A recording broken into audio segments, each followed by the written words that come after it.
Bonjour à tous, Kalimera ou Kalispera selon l'heure à laquelle vous regarderez cette vidéo. Dans cette vidéo, nous voyons le verbe avoir froid qui se dit kriono ou attraper froid. Au présent, nous avons kriono, krionis, krioni, krionome, krionete, krionun. À l'aoristos, nous avons kriosa, krioses, kriose, kriosame, kriosate, kriosan. Au parakimenos, nous avons echo kriosi. Si tout à coup je suis là dehors et que je me rends compte que je ne suis pas assez habillé, puis qu'il y a un coup de vent, je peux dire kriosa.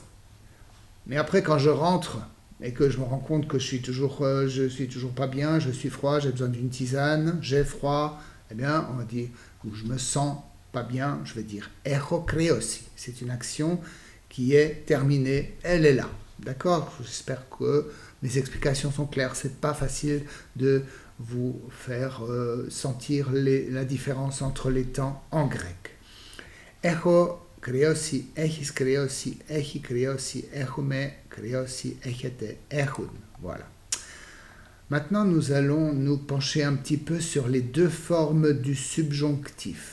En grec, c'est hypotaktiki aoristou qui se forme à partir de l'aoriste et qui est donc nakrioso, nakriosis, nakriosi, nakriosume, nakriosete, nakrioson et qui est dédié ou utilisé pour une action unique.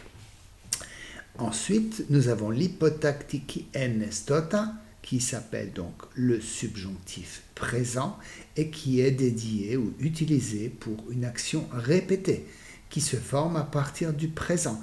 Nakriono, nakrionis, nakrioni, nakrionume, nakrionete, nakrionun.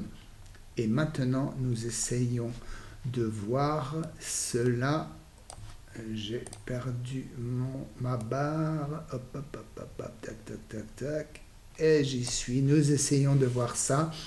En exemple, donc, action unique, celui qui est à gauche, en premier, dans la page précédente. Faforeso topaltomu yana minkrioso. Yana est entre parenthèses parce que quand le grec est pressé, il va dire Faforeso topaltomu minkrioso. Ça peut arriver. Je ne l'ai pas mis partout entre parenthèses. Hein.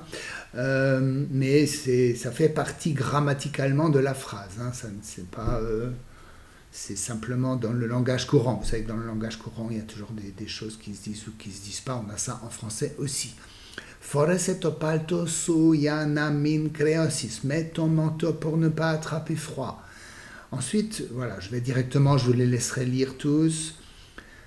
Pour les actions répétées, donc la forme de droite sur la page précédente, ce sont donc, en France, je mettrai mon manteau. Donc forcément, ça va être un peu tous les jours. Ça, c'est des actions qui seront répétées longtemps et pendant toute une période. Hein. Donc, stigalia, faforeso topaltomu yana min creono. Faforesis topalto su yana min creonis to himona. Tu mettras ton manteau pour ne pas avoir froid cet hiver. Puisque je t'en ai acheté un, entre parenthèses. El piso nadificalasti suidia yana min creoni. J'espère qu'il s'habillera bien en Suède pour ne pas avoir froid. Voilà, je vous laisse finir et étudier ces exemples.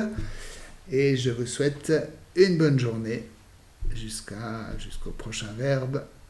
Merci et à bientôt.